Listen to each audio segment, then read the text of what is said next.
viewers, wherever you're watching from.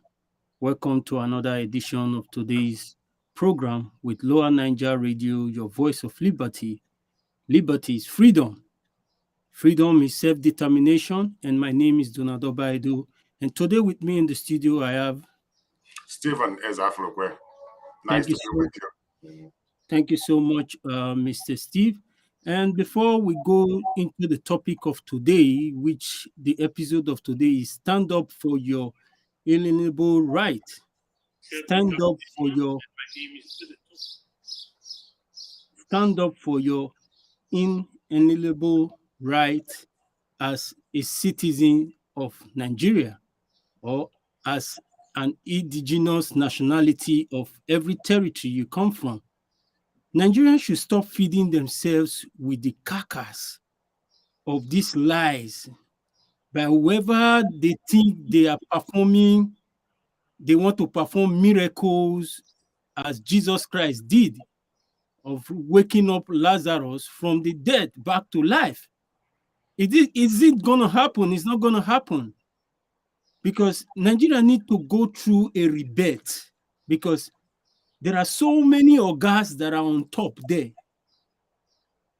trying to those organs, they are not ready to let go so that the indigenous people, the indigenous nationalities could have good life. So the purpose of we getting our right from these people that are mistreating us, they only have one tool they are using, and the tool they are using is this 1999 fraudulent caliphate imposed 1999 constitution. And the only way they could revive this thing is through election. So, Mr. Steve, what can you say regarding the topic of today, standing up for your inalienable right? Well, uh, life is about a sense of mission, and the sense of mission gives life a meaning and a purpose. Every human being is born with natural rights, and these rights include life, liberty, and pursuit of happiness. Pursuit of happiness involves equity, justice, fairness, measured in essential equality. This essential equality means that nobody is born with a natural right to rule over others without their consent, and that government are obligated to apply the law equally to everyone. But where there is no law, like in Nigeria, what do? Stand up for your fundamental rights. These fundamental rights, which are often referred to as natural rights, are endowed on every human being by his or her creator. Attached to these natural rights is power. Power belongs to the people. As Nigeria wobbles and is heading to a point of no return, it's time for the indigenous peoples to wake up from their slumber, rise up and exercise their inalienable right to self-determination and survival, because it cannot be given but taken away. It cannot be given or taken away by any government. Nigeria has breached the fundamental rights of indigenous peoples using an imposed fraudulent military document called 1999 Constitution. Not only has Nigeria used that 1999 illegitimate document to breach the people's natural rights, they also seized the identities, sovereignties, assets, and resources of the indigenous peoples. In a structured intervention to these anomalies, the Nigerian Indigenous Nationalities Alliance for Self-Determination, NINAS, offers a well-researched plan and framework to restore the dignity of the indigenous peoples by providing a platform and processes by which everyone will have the privilege to exercise their right to self-determination. NINAS is working to achieve regional referendums by which the constituent peoples of the erstwhile Federation of Nigeria will exercise their right to decide whether to stay or leave the first union of death Nigeria has become for everyone. This is a democratic process targeting the shutdown of the 2023 electoral processes and the setting up for a transitioning arrangement. NINAS had since December 16, 2020, declared a constitutional force majeure, which gives every indigenous people an opportunity to restore their identity and suppressed by Nigeria, retrieve their sovereignty, confiscated and occupied by Nigeria, and recover their assets and resources hijacked by Nigeria. Don't waste more time. waiting to be killed by your enemies. Therefore, people must stand up for their rights. Take back your rights. Power belongs to you. We are the people. Power belongs to us. Thank you so much, Mr. Steve. Part of our responsibility as a legitimate indigenous people is to create and actively look into the lies of the fraudulent politicians as they run their watery campaigns all over around. We shall continue to persuade all these political parties. We as the indigenous people, all we need to do is to persuade all these political parties to close shop and allow an interim government, because this is our life we're talking about. Our life, our land, our asset, our resources, everything that has to do with us. This is what we're talking about. Because along the line during the course of the week, like, I don't know, a lot of interviews were being carried out with all these people parabolating themselves, seeing themselves as, do Nigerians think there is still Messiah out there that cannot even die for your responsibility? Then you think it can take the responsibility of over 2 million Nigerians? Like, please, let's help ourselves by listening to all this information we are giving out. I was opportune to listen to the Fulani vice president that the normal, how will I call it now, obedient went to pick. Because if you check the opportunity that has been given to this man from when he started playing his own political race, you will discover a lot has been given to him, just as the same was given to his fellow brother Dangote. I was listening to him. He said private sector philosophy as an engine of growth. Private sector, the philosophy of private sector is an engine of growth. He said public sector is an engine of regulation. What does that even mean? That means you are trying to tell us now that if you come in, all the government state government properties will be privatized. That means the private sectors need to dictate how much price they're going to give whatever product they will be producing, with no regulation from them. Because I think whatever they will be doing, the government will not have say over them, but rather they will concentrate on the taxes they're going to be extorting from these people, because that is part of what has crumbled our economy. They don't regulate what these private sectors, what price they inflate on the people, but all they care about is the taxes and the revenue they collect from these people. So he was talking about the private sector philosophy as an engine of growth. I was saying, like, this is what most government did, even in my state. When this governor in my state, then Lucky Benedion in Edo State, when he was a governor of the state, all the government schools in the state, he privatized all of them. And this was the same school that was being handled by the private sector before the government took those schools from them. Why handing over that schools to those people is because you don't want the poor people, the poor masses that cannot afford the price from this private sector to enjoy good life as a citizens of this nation. I don't know if you have something to say regarding this issue of them trying to want to make Nigeria look as if they want to better the country, but rather they are taking away the resources of the indigenous people. They are taking it stylishly away from the people. If you want to throw more light on that, and I have something more to want to deliberate on the continual privatization by this Fulani vice president that Obedient went to take. It's another trick of them deceiving our people, and our people, they are not opening their eyes now to see what is before them.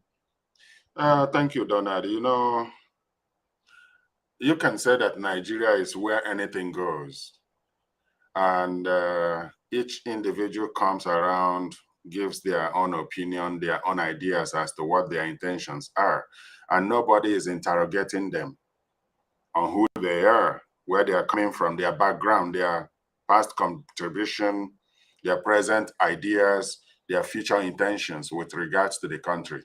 Let's just call it that Nigeria has never departed from being a criminal enterprise. And that is the reason whenever you hear discussions on Nigeria going on by the political elite that are operating in Nigeria, all that you're hearing has no human face to it. It's all about their ideas, their convoluted ideas that has basis on criminality. A country where an individual that has no known means of income or industry goes publicly to tell you how much universities that he has established, hospital and all this. People are not interrogating it to say, where did the original funding came from? There is no serious interrogation going on. But we're hearing from him already about his intention, about the role of private sector. I mean, when he says about private sector and government sector being the regulator, we understand what regulation means. Is Nigeria regulated today? Nigeria is anywhere, anything goes. A country where an individual moves 2 bullion vans to his house on election day, is that a country that is regulated? So there are all kinds of things going on with the country that anybody is just throwing whatever to the people. Like the Nigerians are being treated as nobody. No, but Nigerians are not even asking the right questions because the people have been traumatized. They have been completely beaten down. So anything goes. It's just like as it pleases the politicians, as it pleases whoever that is speaking to the people, they can say whatever to them. To each of these politicians, they think it is their right to run roughshod over us. They don't have any intention of consulting with the people to say, oh, what do you feel about this? How do we do this? How do we do that? No, it is what they think out of. In fact, they can go to bed and wake up and decide, look, this is what is going to happen, and that's the way it will happen. It is because Nigeria has no regulations. That's why current government is consistently backing and protecting terrorists. It's because we have no regulation, because we have no control over the country. That is why a sitting government is actively working against the security of the country and is still in office. Because because Nigeria is unregulated, that is the reason terrorist groups will give command and say, this is what we want. And if you don't do it, we'll get it by ourselves. And they go to prison and break down the wall, bomb down the building, and rescue their members that are in detention. You see, so an unregulated society is a country begging for anarchy. And that is where Nigeria is going. So it doesn't matter what the politicians are saying. They're not saying the right thing yet. Because if they're saying the right thing, the very first thing they will be calling for, if they really have love for Nigeria, if they really want this country to survive or to in any way be back on the tracks, the very first thing they will be calling for is a referendum. Because what is referendum? To have the people recommit, for us to go back to the basics and say, look, this is what we want to be. That this is what Lower Niger Territory have decided to do. The citizens of Lower Niger Territory have voted, and this is their vote, this is their consent to either continue with this union or to get out of this union. Mm-hmm. If they are sincere, and I mean overboard, entire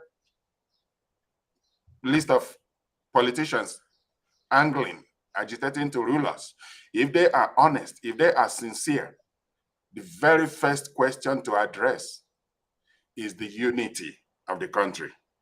And how do we address this unity? Let's go back to our regions and get the consent of our people through vote. Let's vote for referendum to see where our people want. If we want to continue the way we are, if we want to continue with the insecurity, if we want to continue with the unpredictable nature of the country, if we want to continue with the fact that terrorists are spreading across the country, including ISIS. ISIS branch is operating in Nigeria now under ISWAP, Islamic State of West Africa province. They are in union with Boko Haram. They are in union with Fulani terrorists and all other imagined criminal elements from the 12 Sharia states.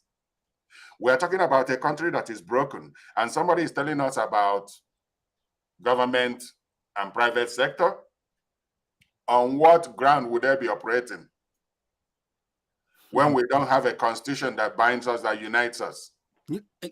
That also take me to one of his conversation when he talked about the security. They were asking him.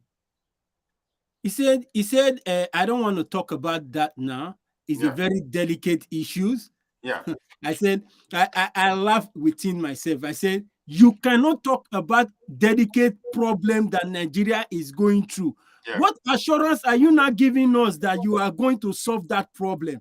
That means you are indirectly telling us that you are protecting that same people. Because if you cannot kick against what they are doing now, what gives us that assurance that you're going to do something when you get there? He said that is a very delicate issue. I don't want to talk about that issue now. They ask him question regarding Sondogbo. They ask him question about Nnamdi Kanu. He said, I am too Nigerian. That means these people don't demand justice. These people don't, like, I'm sorry to call the names of these people here because we are not deliberating on anything regarding these issues, but I'm just trying to want to get from his perspective the kind of mindset he's trying to, his attributes. People are not seeing his attribute. People are not seeing the kind of man he is right now. They are just looking at it from the things that he has been able to create, like the schools and the businesses and all of that, with no trace of how he managed to come up with those things. He actually was one time a Senate member, and nobody asked. Some things happened. He was trying to go into those details, but he never said anything regarding those things in details. But like, I'm asking myself, he said Buhari is the problem of Nigeria. To me, I've never seen Buhari. Buhari is just part of those people that try to want to materialize those things that has been said in a long decade, long before now. He is just like somebody that is a pioneer, is a follower, is a good follower of the caliphate agenda. So he's just there to show his own contribution to what has already been established long ago. He was saying Buhari is the problem of Nigeria. Well, to some extent, I will disagree to him because Buhari has actually came out at a particular time when he was interviewed. Buhari said, let anybody come out today and ask me if I'm ruling Nigeria according to the constitution of Nigeria. Then I know that man. People are saying Buhari is not well mentally balanced. Then I know that man is sound and okay, because the constitution of Nigeria does not guarantee anybody progress. So he is coming out to tell you that whatever you are getting now from this same called country, that this constitution we are using on this country is what I'm giving you. So whatever you are getting now is according in line to the constitution. So what are you accusing me of? So when he said that thing, I knew that Buhari has his way of doing things and is actually ruling the people according to the constitution that said you will not get security, you will not get good job employment, you will not get hospital, you will not get any social amenities or even get quality education. So according to the constitution, Buhari is right with that statement. So what we are telling the people is this: the constitution is the problem. We are not saying anybody that wants to be the president of Nigeria should not be the president of Nigeria. But we are saying that the constitution of Nigeria has to go down before anything. It's not negotiated. No one word from that constitution need to be accepted. The consultation need to be made across these regions of this country and make consultation from these indigenous people. What is going on? How do you want this country to move forward? Give us your opinion and let's discuss, because Nigeria is a country of different ethnicity. And before we can come together as a nation, there must be a union of agreement. Like this lawyer we always say, he said, what is written in the constitution does not matter, but how the constitution come into place is what matters. If you have something more to say, Mr. Steve, I'm giving you the floor now to say something, because I still have a lot that he said about that I want to share with Nigerians. Sure. Again, the Bible says that two cannot work together except they first agree. I agree. Nigerians are lacking agreement. And it is because of that lack of agreement that a president that cried, that wept in order to get into office, gets into office and starts talking to Nigerians like they're his dogs. He has no regard for the people. When terrorists that he's backing bombs and destroys and kills and destroys lives, he takes off. He travels out. You know why? Because he does not see himself as owing anything to Nigerians by way of leadership provision or guidance. There is no succor in current Nigeria. Current Nigeria is made up of evil. And there is total disconnect with the people on what is actually going on. A country is not operated this way. If a country is to be operated as a business, then you need consent of the founding members of this country, of this business. MOU, Memorandum of Understanding.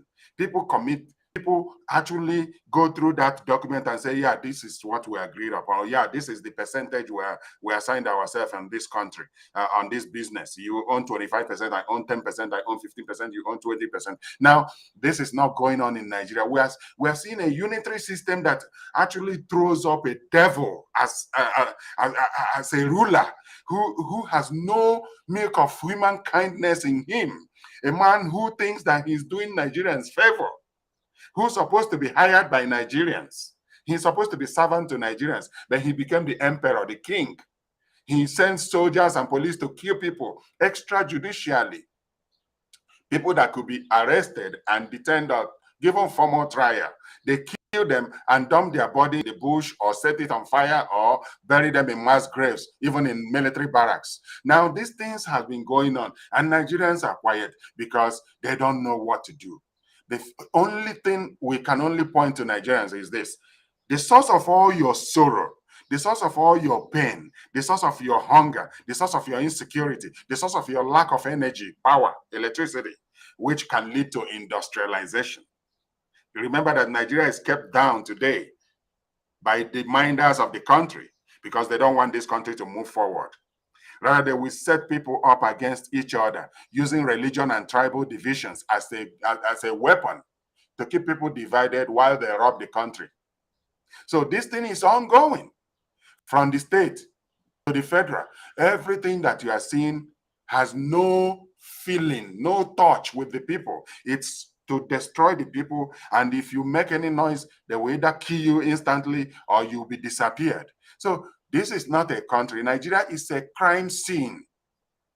A crime scene. That's why you will see terrorists take over the highway, over the airport, train station, train lines. They bomb it out of existence and nothing happens. They even announced, we're coming to get our members that you are detaining.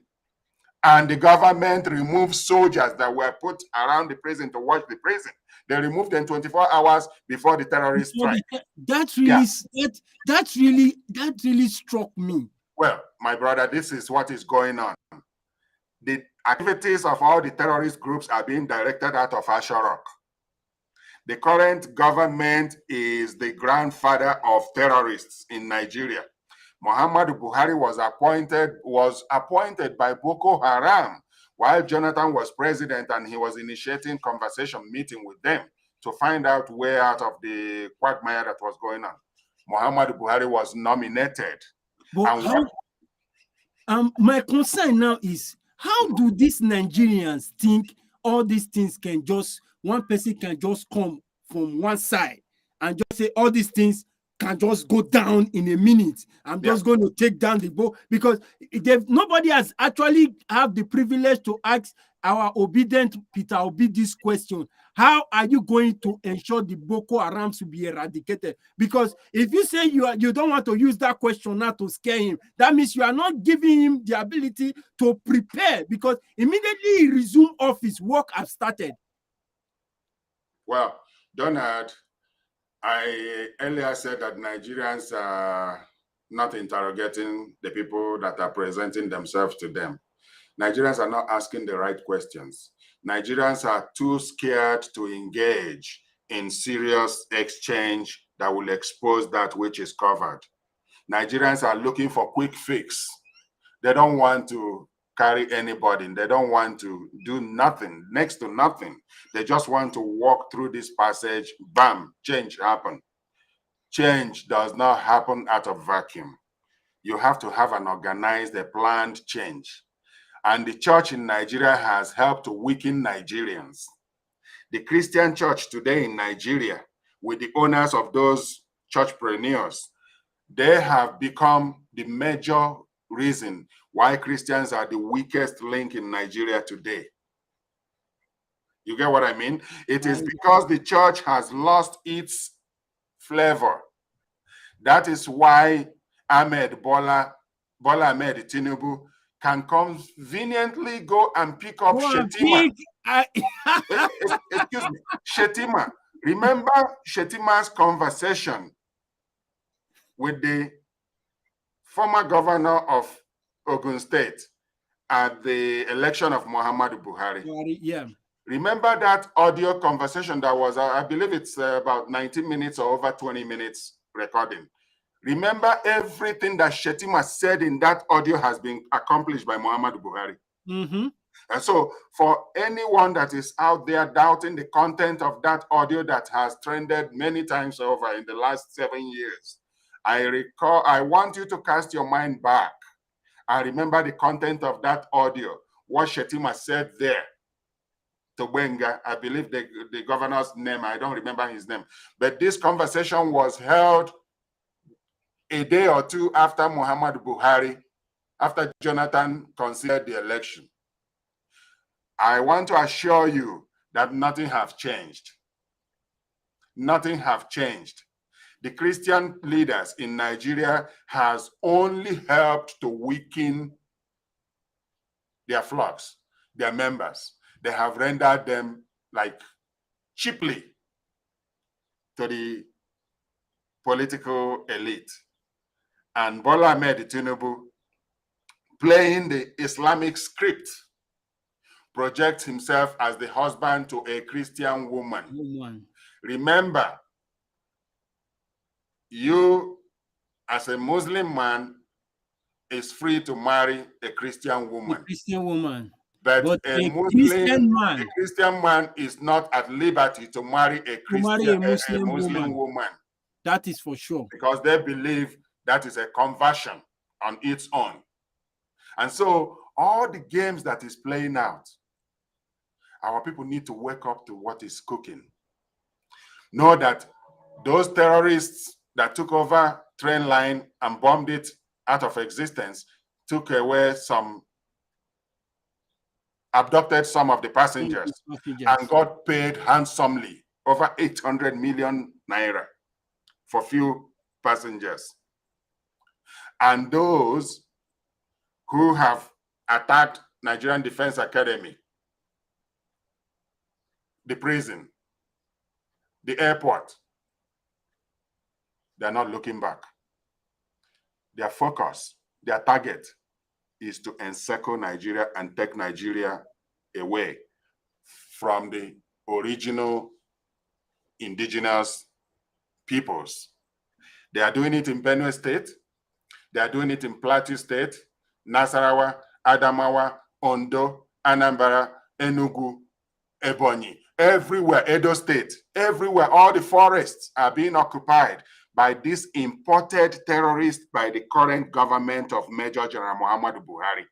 And the whole thing is being orchestrated, going back, like you rightly pointed out early on, to the declaration of Ahmadu Bello on October 12th, 1960, that this country, this new country, Nigeria, is their grandfather's estate, Ottoman Danfodio, and that the South will be treated as conquered territory, and the Middle Belt will be used as willing tools, willing slaves in their hands. Where are we today?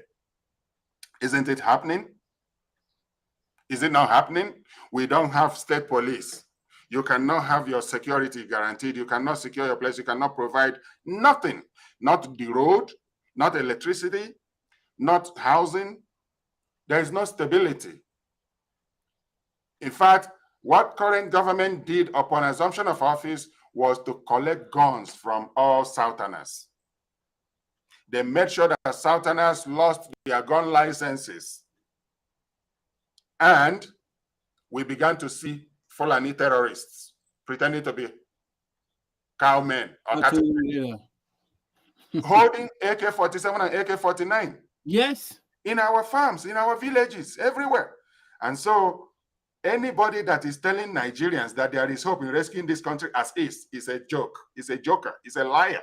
There is no truth. In fact, if they say it in their altar, that altar is the altar of the devil. Because the truth is that Nigerians are under siege. Nigeria is facing an Islamic terrorist gang up against them.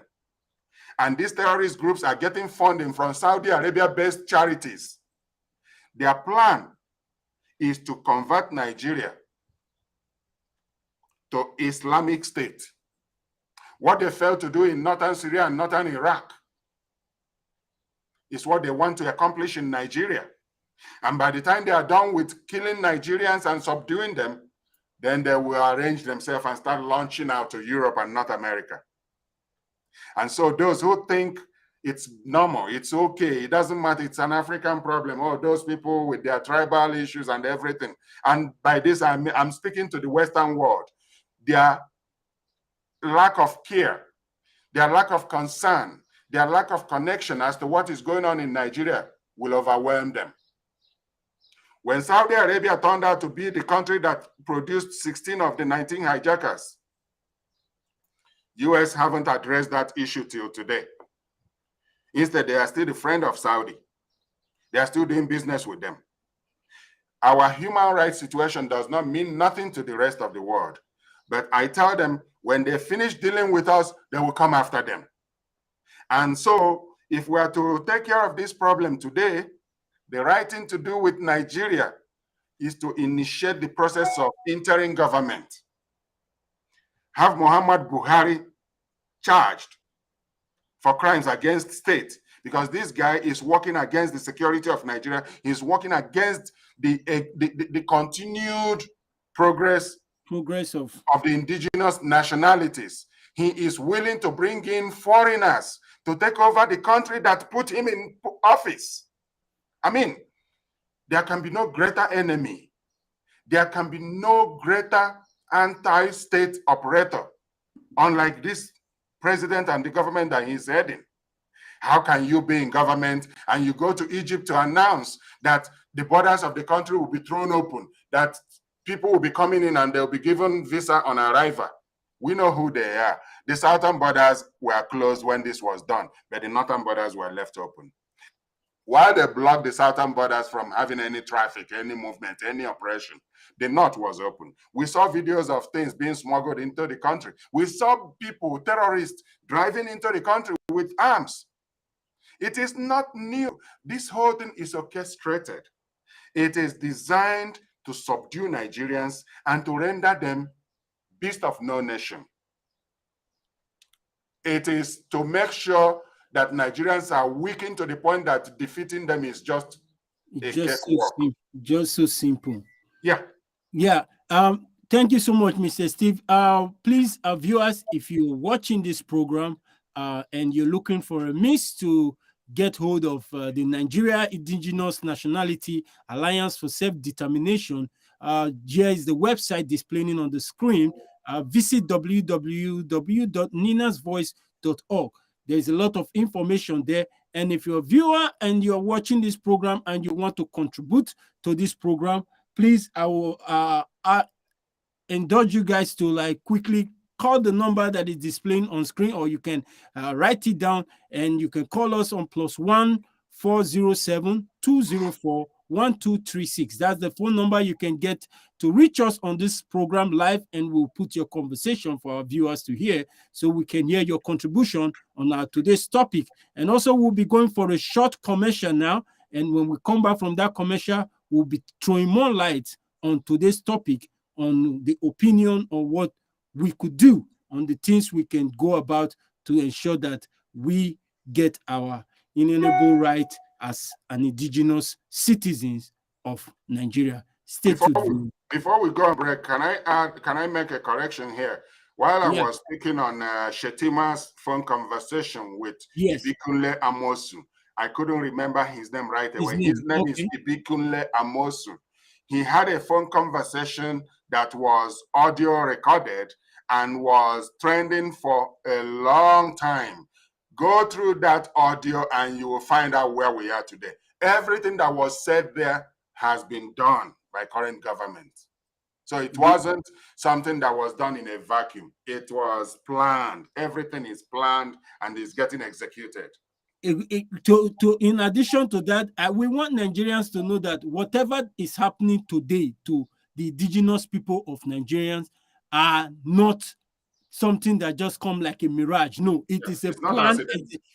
It's a plan. It's a planned project that they are executing bit by bit, and they need one more shot. If Nigerians give them this shot, it is left for them. Before they know, they will come knocking at their door and they will start taking them slowly and killing them to either castrate to their plan or face the calamity that will befall them. I will go on this short commercial now, and when we come back, we'll deliberate more and also look at the speech from Dele Farutimi on what he said regarding the Constitution. We'll come back and give you a lot. Stay tuned, viewers.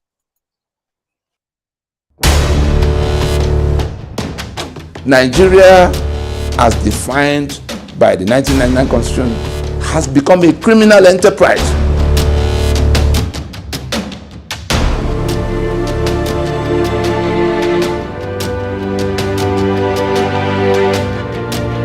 They've seized everything. They now want to kill off those who will challenge them tomorrow. That's what's going on now. And it's being done in the name of the federal government of Nigeria. Anybody who wants to get away from this enslavement imposed by this constitution must now join those who say that that constitution must go down.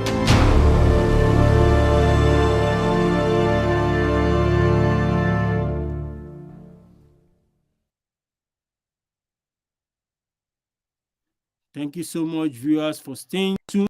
And we'll quickly jump into the video from Dele Farutimi on what he said regarding the whole carcass that is happening around Nigeria and his own take, because he has actually been part of the people that are speaking the truth regarding the Constitution of Nigeria being the basis fundamental problem that is challenging our economy and our nation. And the killings of the insecurity or whatever that is happening to that nation, they all lies on the 1999 Constitution. Let's listen to this clip from Dele.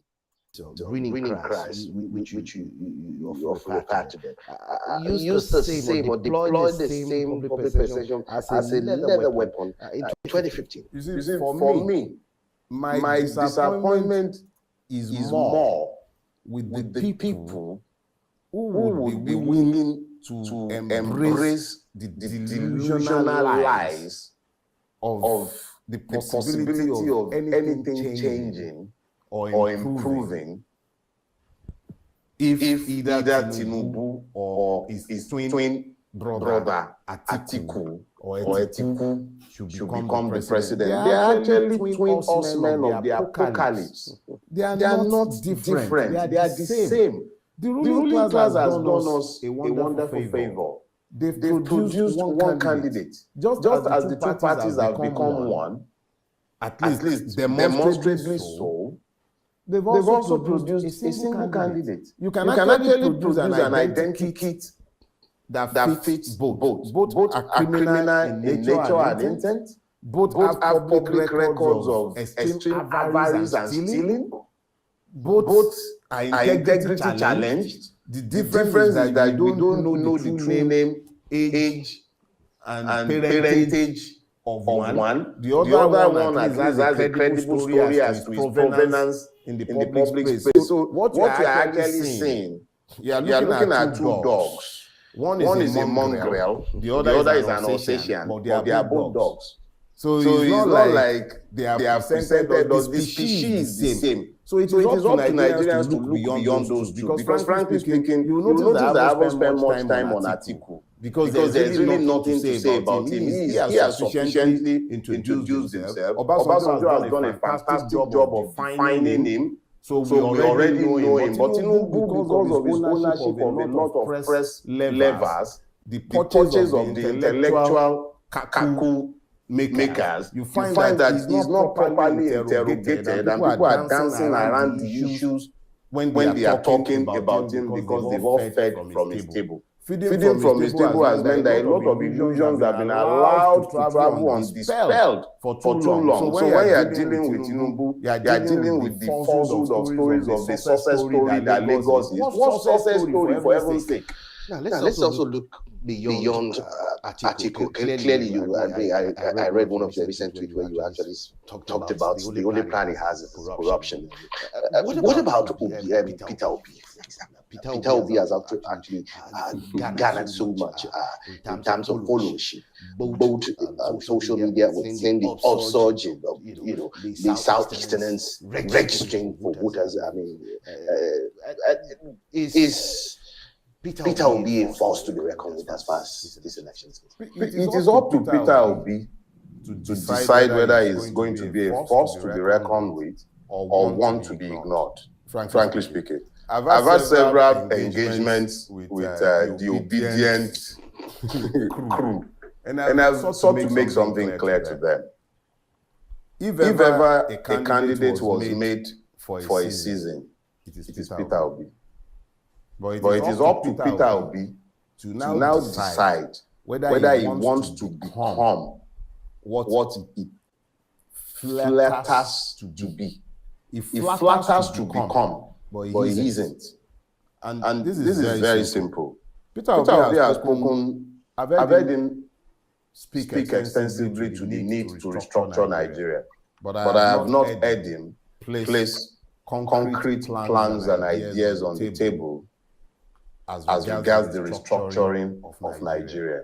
A lot of his obedient people will answer me and say, if he says anything now, the North will not vote for him. They've already branded him an IPOB candidate. And I say to them, the difference between the leader and the followers is that the leader must first of all identify the destination and then persuade on the strength of his vision those who he wishes to have following him.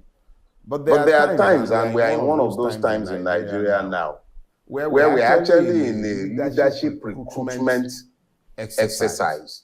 We are the ones who need to recruit our leaders. If our leaders are non-existent, and Nigeria has none, and Peter Obi has come out and is offering leadership qualities. He has proven himself in a state, even though there are people who challenges his records in Anambra, but it has traveled long enough for us to say that reasonably he must have done well in Anambra.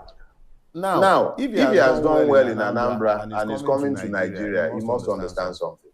The primary issue with Nigeria is that it has been destroyed beyond repairs. Destroyed by the years of the PDP, yes, but the job of destroying it beyond repair happened under General Buhari. So if you are going to be able to preserve Nigeria, you have to actually reimagine Nigeria and then sell your new image of Nigeria to the Nigerians. Because it's a democracy, it's not going to be all Nigerians that you can sell your ideas to. But if you sell your ideas to sufficient numbers as to propel a movement for change, then you are a leader. You can talk about moving from consumption to production all you care.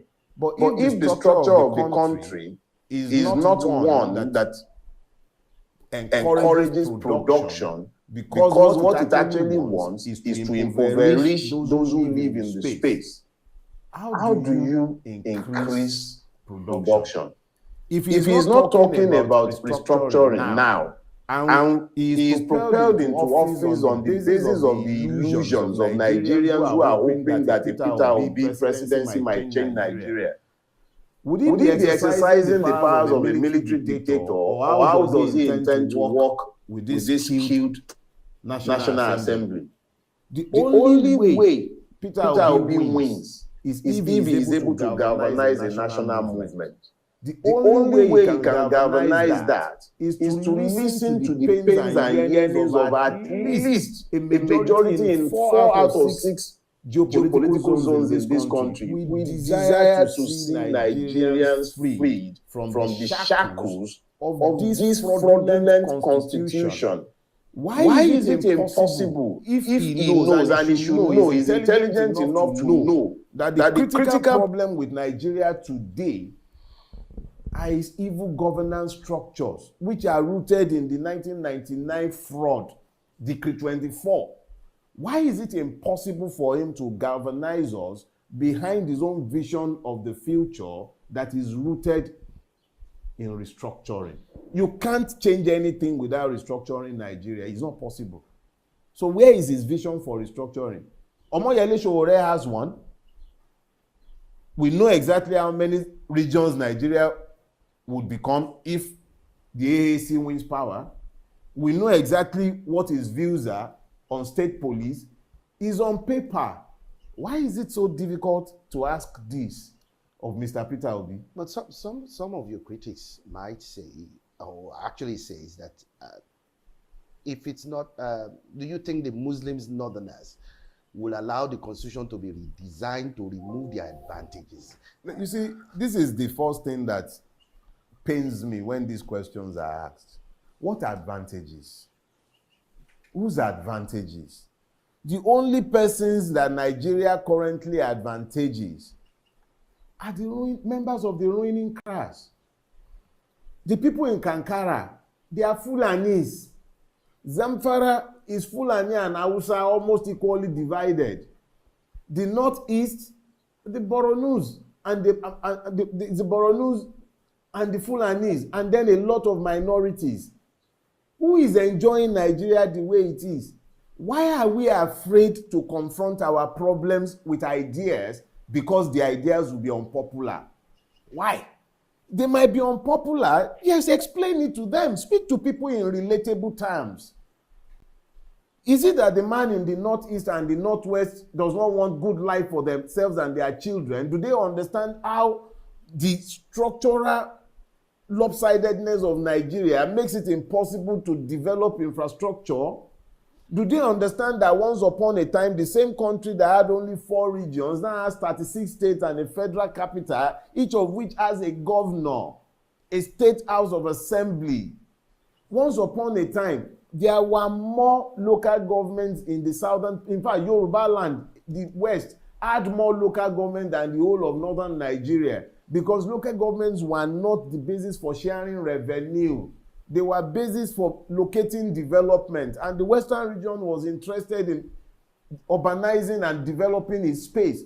So they created a lot of local governments, but today, you create local government based on land mass, whether there are people there or not. These so-called advantages, how does it trickle down to the common man on the streets of northern Nigeria? These advantages are claimed in the names of Arewa, but it accrues only to members of their feudal ruling class. It has never percolated down to the people. Why is it that we are afraid to speak to ourselves? Because, you see, we have made it so easy for Nigeria to perpetrate lies, just to be lying. What northern Nigeria? Who are these northern Nigerians?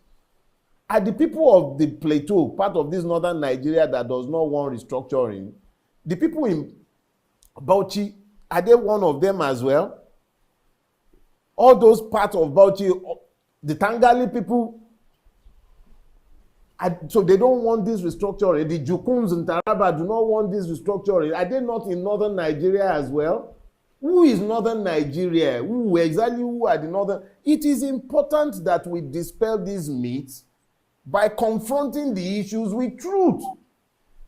If the people in northern Nigeria don't like it, that does not earn them a veto over the rest of Nigeria that might want it. Just as the South cannot on its own gain power without the acquiescence of the North cannot gain power without the acquiescence of the South.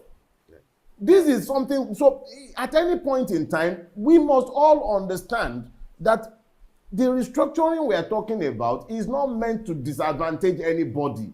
It is meant to make life easier for all of us. And just because one party is saying it doesn't want it, does not mean that those of us who want it should give up on demanding what we believe to be right. Very true. We can have this disagreement, we can have this argument, but we must be able to agree on what the facts are, what the truths are. Then we can now begin to argue about opinions. Nigeria is not working. It is not working. It can't work the way it is, and it cannot work on the imperatives of an ethno-religious bloc. It can't. It has to be a consensus of all. Now, help us reconcile.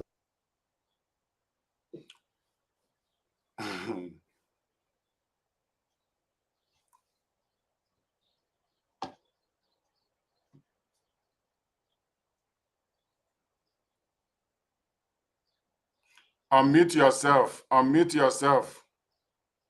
Oh, sorry.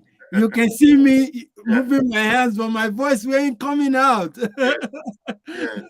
Nigeria is not working. Yeah. It's not working. Yeah. It beats my imagination. I don't know. I can hear myself echoing from there. It's good. It's good. Yeah. Because what I'm saying this is there is no magic that is going to fix Nigeria. There is no magic. There is no magic. It's a caca. It's something that has decayed to the point whereby you cannot revive it. If Nigeria needs to work, or if anything called that Nigeria needs to work, it has to go through a rebuild. They need to reborn the nation again. Because what happened from 1967 to 1970 has actually placed that country in a standstill whereby the negotiation of Nigeria was not done. No. It wasn't done. That was what Gowon ran away from in Abure meeting. Yeah. He ran away with it because he never wanted the country to be negotiated. Nigeria is a country that is not negotiated. How can you be living in a country that is not negotiated when you have multilingual people everywhere, different ethnicity, more than 200 and something languages, and you say that kind of a country cannot be negotiated? The minders of Nigeria are taking Nigerians for granted. They are treating Nigerians as weakened and defeated and like destroyed people. And that is the reason they do what they do, regardless of its implications on the people or on the continued wobbly, sorry state of the country. And what Dele Faro to me actually brought out is not a secret. That Nigeria is not working is an understatement to describe a criminal environment where people in government are the number one crooks. They are the number one enemy of the country. And I mean from local government to state and to federal. All you have is criminal elements. And that is why they go with massive escorts. They go with police, they go with soldiers, they go with all kinds of armed men because they are criminals. They cannot move free around the people. I remember years ago when Bill Clinton was president of the United States, he goes to a restaurant and people will recognize him. I'm telling you. Because he has nothing to fear about. The criminals that are lording it over Nigerians are scared. They cannot be free people. Because all the joke, all the criminal activity they are carrying out against the people is known to the people. And so they move around like criminals, moving from one prison to the other with armed guard escort. That's how you move criminals. Criminals get moved from prison to court or court to another prison with armed security. That is the state of Nigeria now. And so I wanted to focus on what Dele Faro to me pointed out about Peter Obi. I mean, he eloquently described Atiku Abubakar and Bola Ahmed Tinubu as criminals. Bola Tinubu's own crime record is not being discussed a lot because he has the Lagos Western Press in his pocket. That people who have ate from his table or from his hand, they are so condemned that they cannot call him out because it will be like biting the finger that fed them. So they don't want to go there. But we are at liberty to do that because we haven't ate from him. And we're not looking to eat from Tinubu's table, for sure. And Dele also established the fact that we owe a lot of gratitude to another criminal, Olusegun Obasanjo, the master servant of the caliphate, that he accurately, adequately indicated that Atiku Abubakar is a thief. That while the privatization was going on, Atiku was the buyer. In Nigeria, it's only in Nigeria you will have somebody like Atiku with the type of record that he has showing up again in public space to vie for the presidency of the country. It's only in Nigeria that a former drug peddler who willingly made a plea deal to give up whatever US government found in banks to his name. He gave it to the US government so that he can escape jail. Bola Ahmed Tinubu. It's only in Nigeria that such people will show up in public space to vie for public office. And he says, Emilio Okon. That means it's my turn. It is his turn, Tinubu's turn, to destroy what his man, Muhammad Buhari. I mean, what has Muhammad Buhari not destroyed? What exactly is Tinubu going to do for Nigerians? Again, nobody is interrogating it. But the focus here is Tinubu, Peter Obi.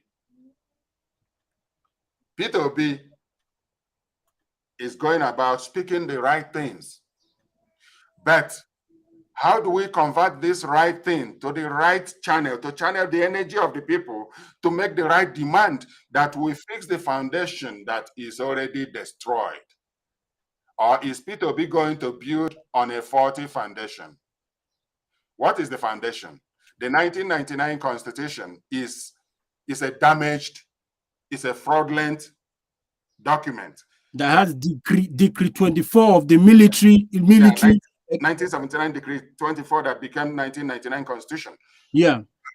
Dele is asking, would Peter Obi become a dictator, a military field marshal that will say, I'm going to do this, this is what I'm going to do?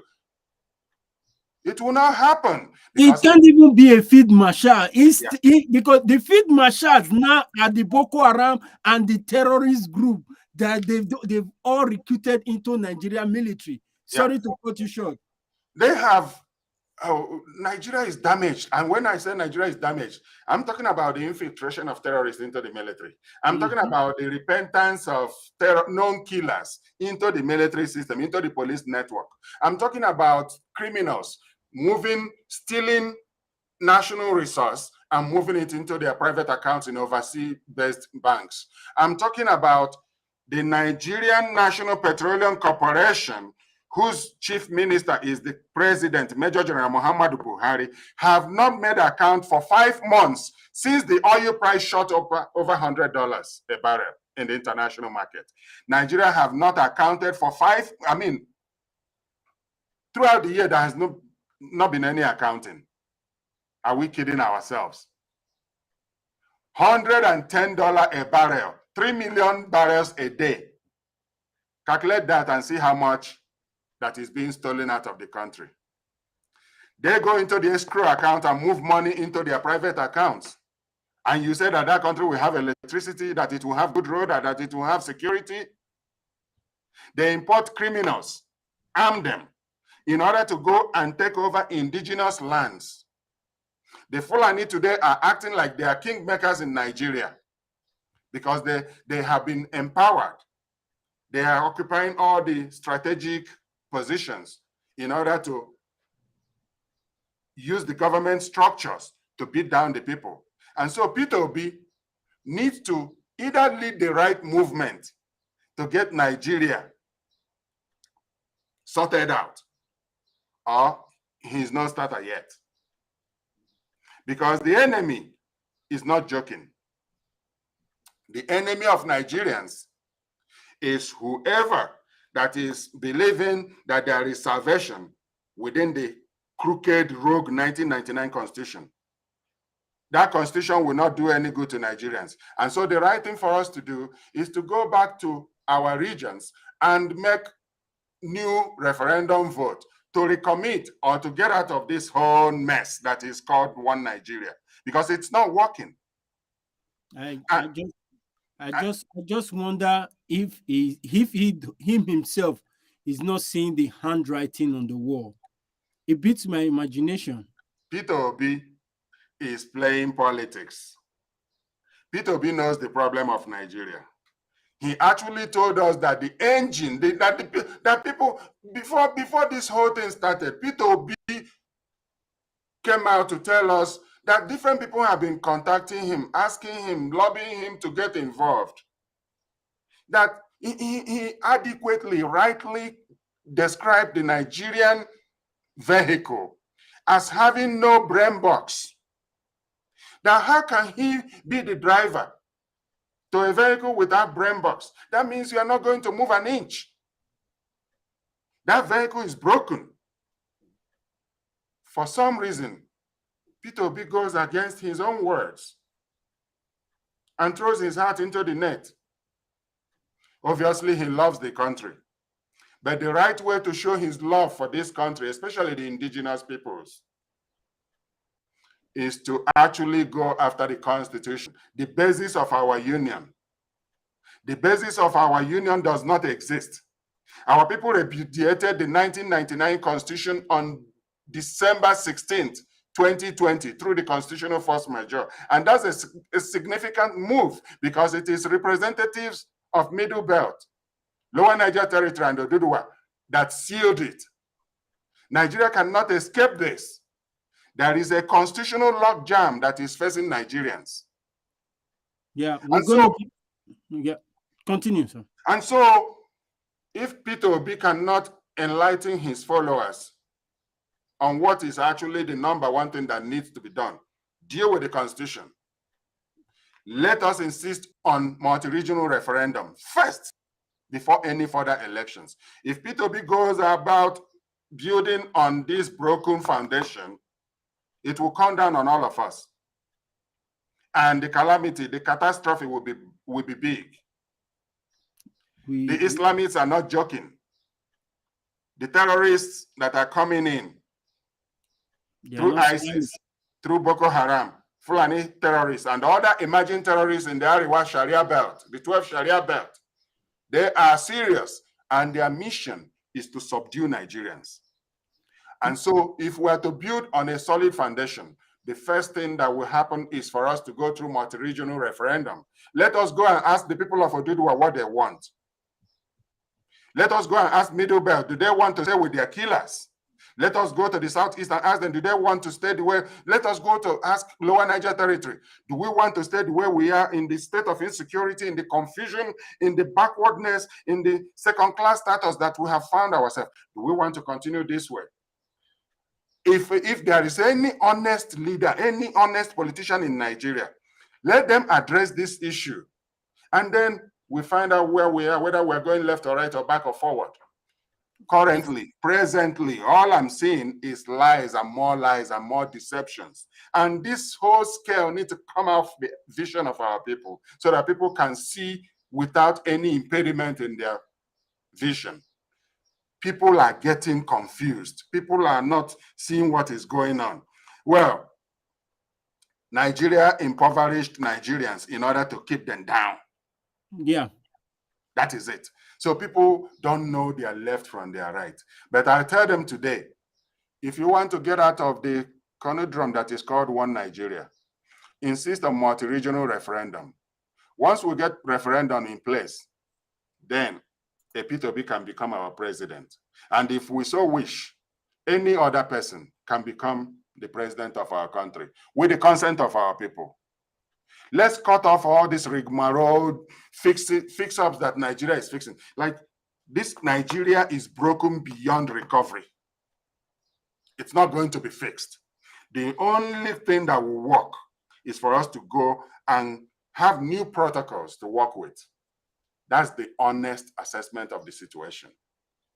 Like you initially said before on this telecast, you said two cannot agree. Two cannot work together except they first agree. Except they first of all agree. Yes. You see, Nigerians are not in agreement with the things happening with them. But my imagination is, how are they now still accepting what is not working for them? They know this thing too well, that the only way they are keeping themselves in this perpetual stagnation, they are rigmaroling for more than a decade, is through this election, because immediately they elect somebody now, is going to come and swear to that constitution. And trust me, while they keep them busy with all this electoral system and electoral processes, they are busy executing their plan C, because Yes. definitely these people are working according to script planned, because these people are not just working zigzagly. They are working according to their plan, and this plan is directly working for them according to their plan. Yes. So we will be playing a short clip now from the Nina's constitutional force majeure, where they communicate this opinion of them disagreeing to the 1999 fraudulent constitution. We'll be playing this clip for our viewers to know that there are measures that has been taken for this constitution to go down. We are not just here talking, but there are measures that has been taken. And trust me, those measures are going to come to place. All we need is you listening to us now to come and join this moving train that is on the right track, so that we can recuperate this country, if there is still a country. Or we're bringing down this constitution, and through referendum, we're going to decide whether we belong or we don't belong. And listen to this clip, and we'll join you shortly again after this clip. The Nigerian Indigenous Nationalities Alliance for Self-Determination has warned that any attempt to conduct the 2023 general elections using the 1999 Constitution may truncate Nigeria's peace and lead the country to a failed state. Co-convener of the group, Yusuf Turaki, who made this known during a press briefing in Lagos, warned that there are little chances of a better Nigeria under the current unitary constitutional order. The group further reiterated that failure to heed these warnings may lead to grave consequences for the country.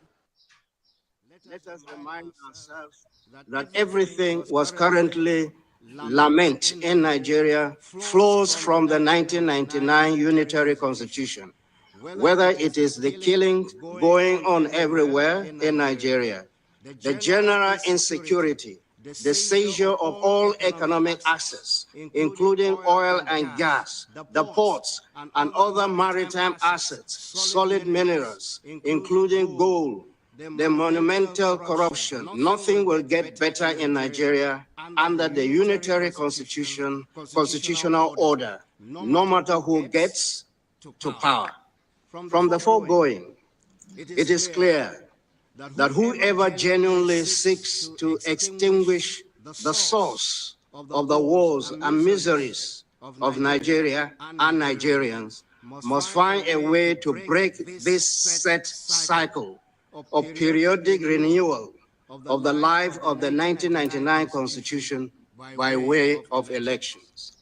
It is obvious that the action to be taken to end our bondage and misery is to shut down the voyage to any further national elections under the 1999 Constitution, which merely renews our bondage.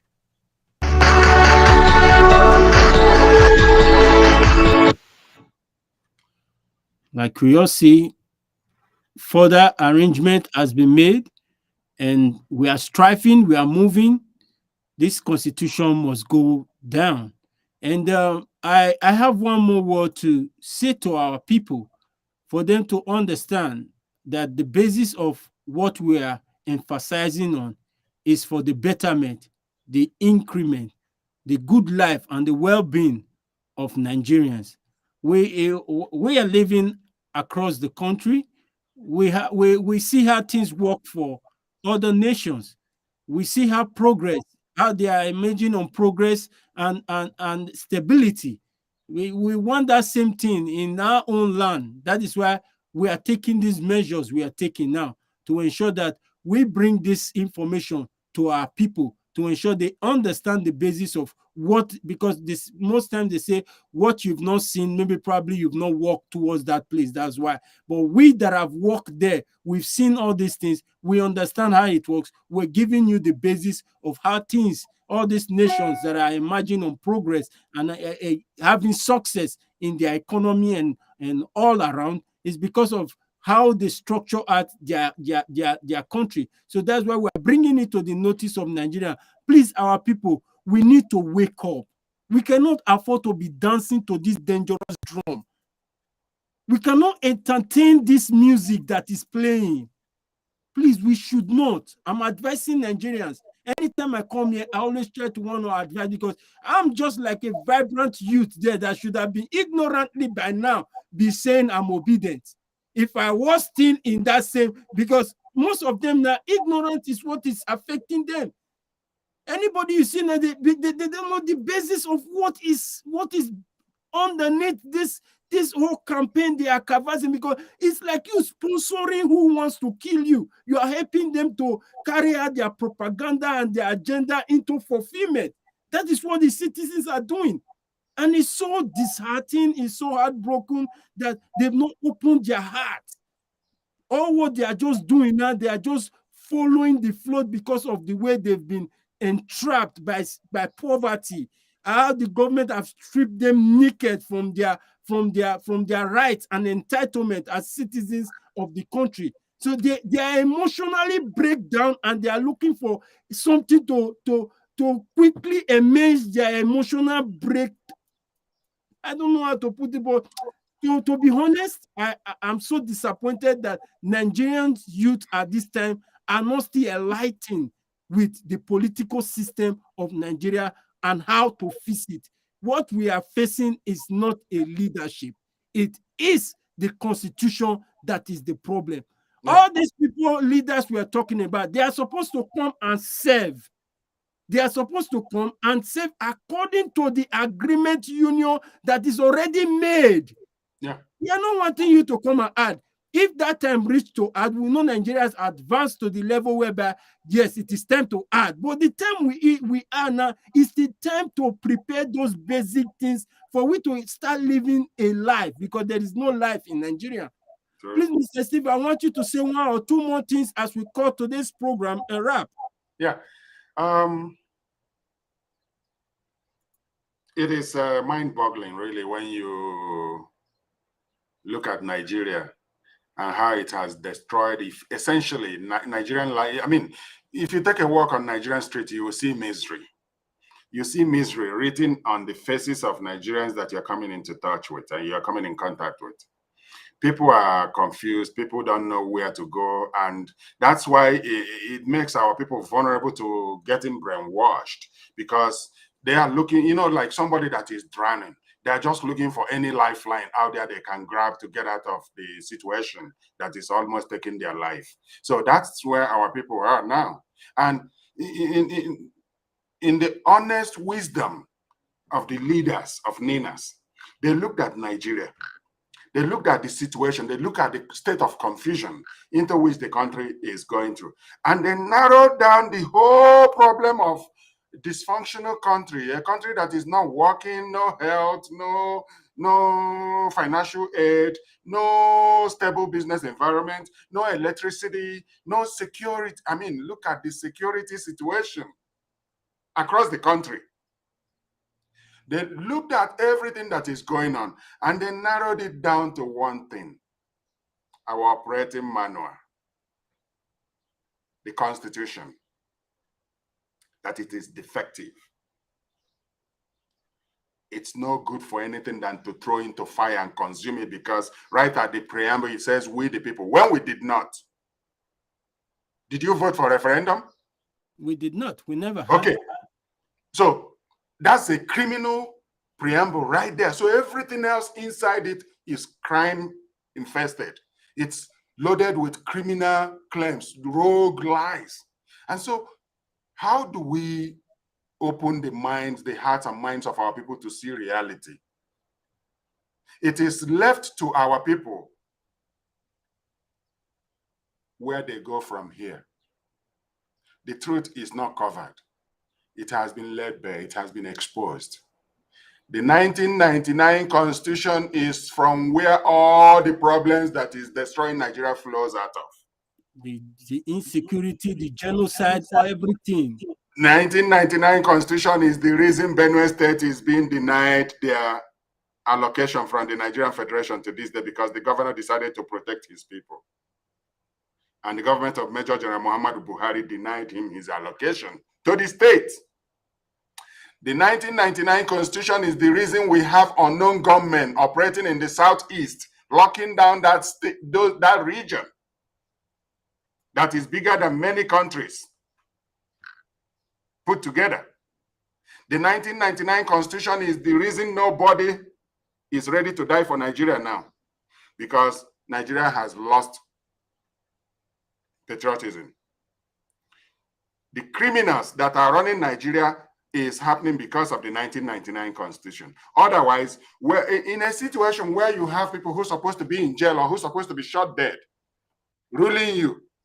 That's a criminal environment. That's why I call Nigeria a crime scene, because we have done justice to nothing. We have not dealt with issues that we're supposed to deal with. If we really want, like if you have misunderstanding with your neighbor, you need to talk to your neighbor. You need to talk, negotiate, find out what the problem is and make corrections.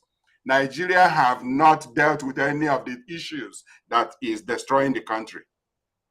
Nigeria is skirting around these things, believing that, oh, over time it will just fizzle away. It's not fizzling, it's not going anywhere.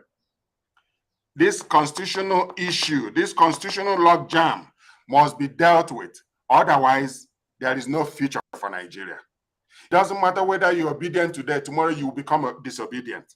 Tomorrow the facade will come off your face, your vision, and you will see reality. Oh, is this what this is all about? The call is for multi-regional referendum. It is to go back to the basics, to go back and get to the foundation and look, oh, there are cracks here and there. Let's do something about it. You see, Nigerians keep repeating their mistakes and they don't know. Change. Last 2015. Yeah. That was their campaign, 2015. Yeah. But now it's obedient. Now we are watching you people, because you guys will still keep coming back and making the same complaint. Yeah. And I'm dying of hunger, of insecurity, no education, no hospital, blah, blah, blah, blah. Trust me, the only way out, the only solution out, because we're calling this program A Day for Today, the only way out, my advice to Nigerians, if you are a youth that out there and you are from the age of 19, from the age of 18 to 100 years, as the case may be, this is my genuine advice for you. I want a nation that will work for everybody. And anybody that is telling you they're going to magically come and fix a corrupt foundation, that person is also trying to come there and take what he or she can acquire. Before Peter Obi is thinking of being the president of Nigeria, it is not a race he started yesterday. It is a plan for himself too, to become a president of Nigeria in the future. So what he does, he tries to want to keep some of his record clear for his future ambition. That is why I'm calling on every Nigerian. If you want to keep your future secured, you want to keep your future with employment, you want to keep your future with good hospital, good road, and a better life, I'm calling you now. Come and join this movement of Nigeria going through a referendum. A referendum is giving every citizen the opportunity to participate. Power belongs to the people. The last time I checked, these people are working for us. We are not supposed to be working for them. Let them come and follow our instruction. What we ask them to do for us, that is what they are coming there to do. And if they fail to do it, they will not be spared by the law. The law will state it there that once they fail to accomplish what is written in this law, there is no immunity for them. Because all of them now, when they offend us, they go freely because the immunity they have covers them. Referendum I'm appealing to all Nigeria. This is my take. Referendum is the most peaceful way to rescue a ship that is already sunk. If Nigeria is anything that you can say that has gone over the cliff, Nigeria went over the cliff a long time ago, since 1966, July 15th. Nigeria went over the cliff. All the plan of the caliphate began to be manifested through one military regime or the other. They continued plotting their way until 1999, when they thought that they have really accomplished what they were doing, and they threw us into this. And so that 1999 constitution, if we do not break away from it and come up with new protocols from our regions, we are only delaying the inevitable, and that is the violent breakup of Nigeria. That is what all these people that think they are maneuvering other people are doing. They are actually setting landmines. They are actually setting dynamites on Nigeria's foundation, on Nigeria, to destroy it, to crumble it, to crash it down. And it appears they have nothing to lose. And so their war is against the indigenous nationalities. And so I challenge that Oduduwa agitator, that Lower Niger Territory agitator, that Middle Belt challenged indigene whose life is not secure, whose killers are coming wearing Nigerian military and bearing Nigerian military seal guns. If you want to help yourself in the Lower Niger Territory, if you want to help yourself in the Oduduwa or Middle Belt nations, the best move to do now is to demand for multi-regional binding referendum. If you get to that, the issue of who becomes your next leader will be peacefully sorted out. It will be through the ballot box. But one ballot box we must go through is referendum vote. We do that first across the regions I just mentioned. When we do that, the healing process starts. Otherwise, until we do that, the tension will continue to mount. The insecurity will increase. The power grid will continue to fail. You know what destroyed Nigeria? Dishonesty. People are not honest. People are scared of dealing with the reality, the truth. Top to bottom, Nigeria has been crashed. Totally crashed. There is nothing to save. There is nothing to rescue. I'm not interested in rescuing anything. Let us go and get back to the basics. Go to the foundation. Fix it, then you can put the structure on top of it.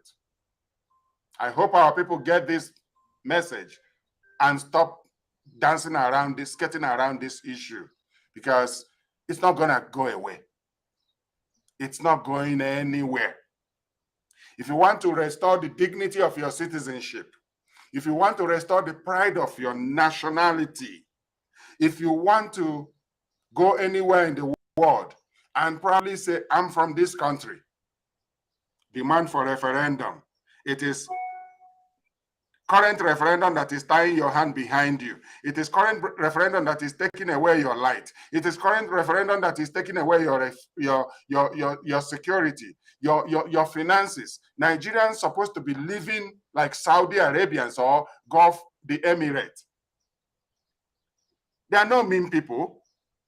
They are people of honor because their country bestowed it on them. Nigeria have stripped Nigerians of any shred of honor, integrity, respect from the outside world, because we are criminally known to be dysfunctional society. If we want to start being functional society, we have to do the first things first. Go back to the memorandum of understanding. Who wrote it? Who handed it down? Is it our people? No. So we have to go to our people to get the MOU done. Failing which, we are only rigmaroling. We're only going in vicious circle. And that vicious circle is bound to consume anyone that is found around it. And thank you. That's all I can offer to our people at this point. And I hope we come with an open mind, we listen, we open our hearts and minds, and allow this breath of fresh air to come through so that we can be revived, so that hope, the restoration of hope, can commence. Thank you so much, Mr. Steve. Thank you, viewers, for staying tuned on our program today. And we'll be coming here on Saturday, same time, same station.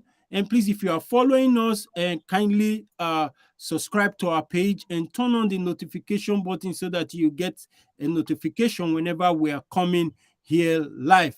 And thank you so much, all our viewers, for your comments, for your wonderful comment. I would have loved to want to go through the comments one after the other, but time is no longer on our side anymore. That is why I'm displaying your comments right on the screen so that our viewers can as well read and know that people are also in support of this movement. The movement is for a referendum to give our indigenous nationality their sovereignty, their pride back as in nationalities. So we are asking all Nigerians to come on board. Let's do the needful. Let's tackle this problem that has long been trending in our nation, that has kept us this far on our suffering. This is a movement by NINAS, the Nigeria Nationality Alliance, the Nigeria Indigenous Nationalities Alliance for Self-Determination, NINAS. Viewers, stay tuned, and God bless you. And we see you again on Saturday at 8 p.m. Nigerian time. See you same time, same station, and go 7 p.m. Sorry to say 7 p.m. Mr. Steve, right? Yes, see you 7 p.m. Nigerian time. I'm so sorry about that, viewers, and we'll see you again on our next program. Stay tuned, and God bless you.